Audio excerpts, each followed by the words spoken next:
Le colloque que nous organisons a vu la participation de 30 chercheurs, enseignants-chercheurs venus de 13 pays. Ce que nous avons voulu, c'est d'innover en matière de critique littéraire africaine. Parce que lorsque nous avons commencé nos investigations, nous nous sommes rendus compte qu'il y a un sujet qui n'est pas encore traité dans le domaine de la littérature africaine, en tout cas en l'état actuel de nos recherches.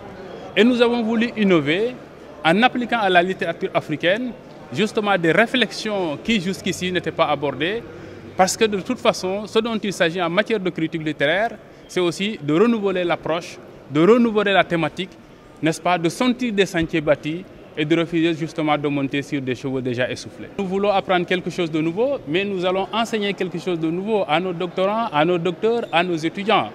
Et nous gardons l'espoir, vu la diversité des personnalités qui sont venues d'ailleurs, mais surtout justement le niveau d'expertise. Celui qui va tout de suite animer la conférence inaugurale est quand même un professeur de très haut niveau, le président de l'association des études européennes francophones, Marc Kajbor, qui vient de la Belgique. Et il y a également des spécialistes de la question.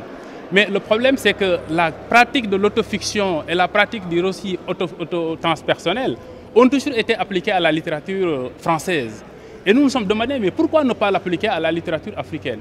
Est-ce qu'il n'y a pas des entrées? Est-ce qu'il n'y a pas des grilles à partir desquelles nous également, spécialistes de la question, spécialistes de littérature africaine, nous pouvons interroger notre propre littérature?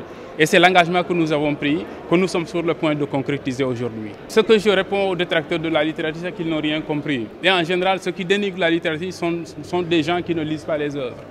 Je me rappelle, les meilleurs critiques, ou en tout cas ceux qui le plus ont passé tout leur temps à critiquer l'œuvre de Léopold Sédar Senghor, et surtout, n'est-ce pas, la dimension poétique de son œuvre, n'ont jamais lu un seul vers de ses poèmes.